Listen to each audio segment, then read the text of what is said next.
thought I'd shoot a quick video. I'm in my car, just left my dad. Quick reminder, so my dad is in palliative care.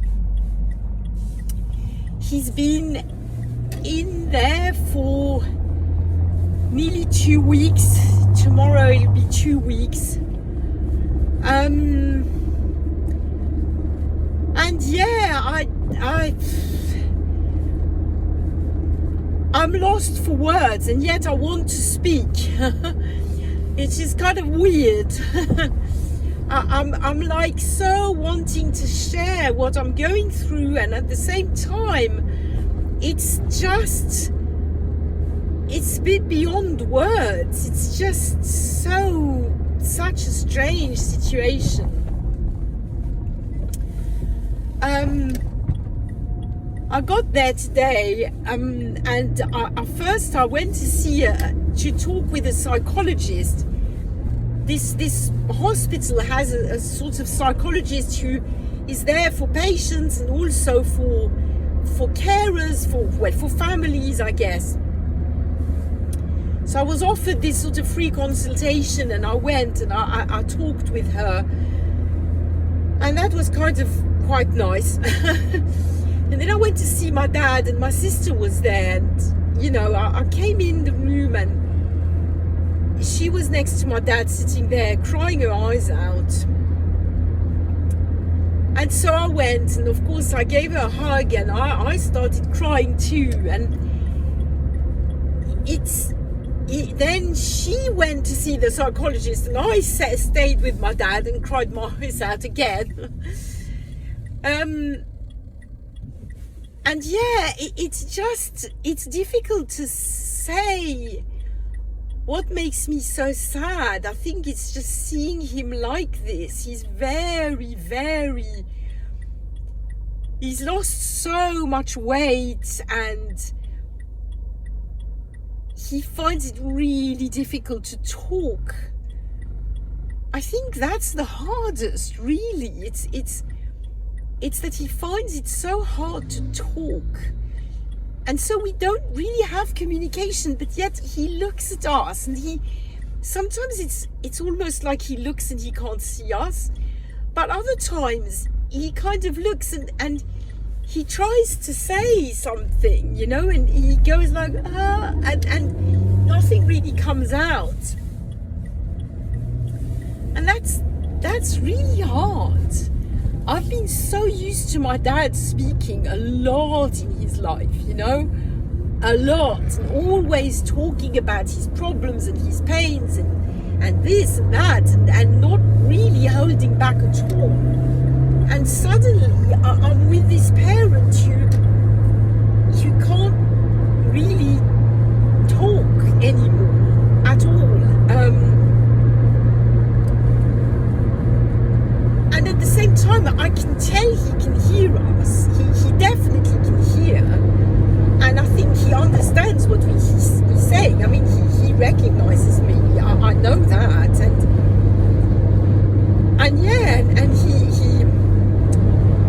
oh my God, I just spoke to him again, and I cried, and I said, Dad, I'm so sad. And at the same time, I know you're going somewhere better. I do believe that. And I just said, look, it's going to be okay. I think it is going to be okay. I think he is going somewhere better. I don't exactly know how, in what form, but I think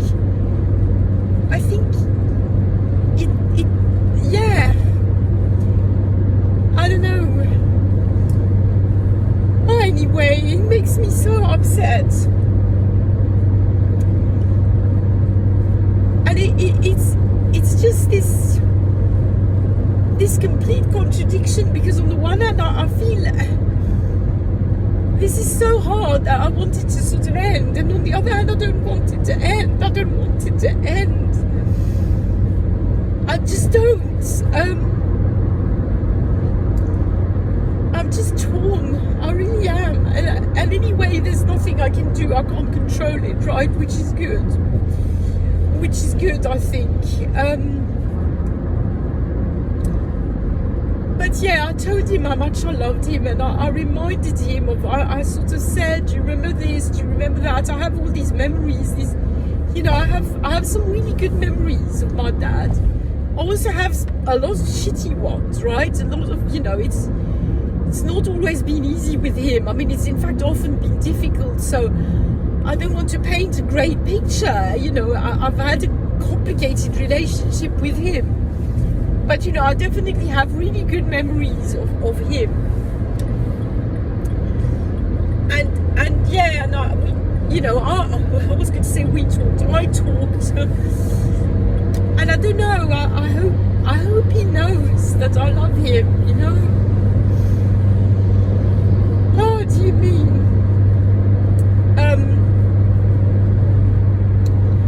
And I've got something else to say, because in the middle of all this is just typical of I've called this channel Journey Through Dementia, and it really is, because in the middle of all this, so I was crying my eyes out, holding my dad's hand and talking to him like that, and my phone rings, and it was, of all people, a kind of therapist looking after my mum. So quick reminder, my mum has Alzheimer's, and it's getting worse, obviously. I think she was diagnosed in 2017. Yeah, I don't even remember. Was it 2017 or 2018? Maybe it was 2018 or even 2019. I can't remember. It's crazy.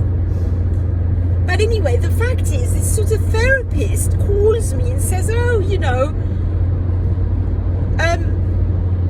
are you Mrs. So-and-so's daughter? And I said, yes. And she said, oh, well, I'm with her and her husband. So my mum's remarried,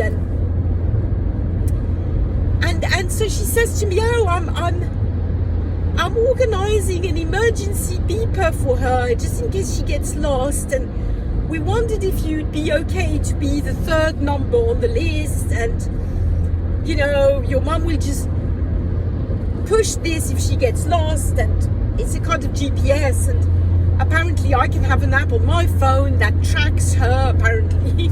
It sounds a bit Orwellian, doesn't it? But anyway, yeah, and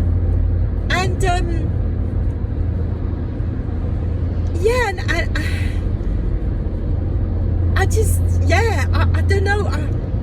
I mean, it was okay, it's okay. I said, of course I can do that. But I just thought, oh my God, when does this ever stop? My dad's dying, and then there you go, my mum's getting worse, and I'm obviously starting to be on the list of things to do. And a story with my dad and my mum is a whole different story. Oh, bloody hell. I mean, that will be the subject of other videos. But I just, I don't know. I just sometimes think, is this real, So anyway, I kind of said okay, and, and then that was it. That was the end of the call. So there you go. Now my mum's getting lost, and she needs a sort of tracker. Anyway, but yeah, coming back to my dad, it's heartbreaking, and it's also sort of strangely peaceful to just know that there you go, he is dying, and we're doing nothing to prolong his life or prevent his death or anything like that. It's kind of peaceful and also intensely sort of sad. It's weird. It's a weird thing to go through. So anyway, my sister then came back, and we thank God every day we're together, and we do this together.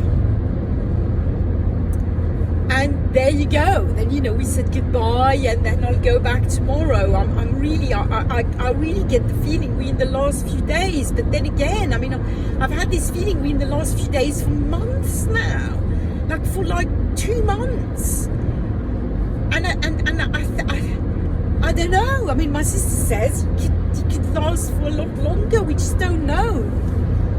It's kind kind of draining, and it's yeah, I'm in awe in a way at the strength of human beings, right?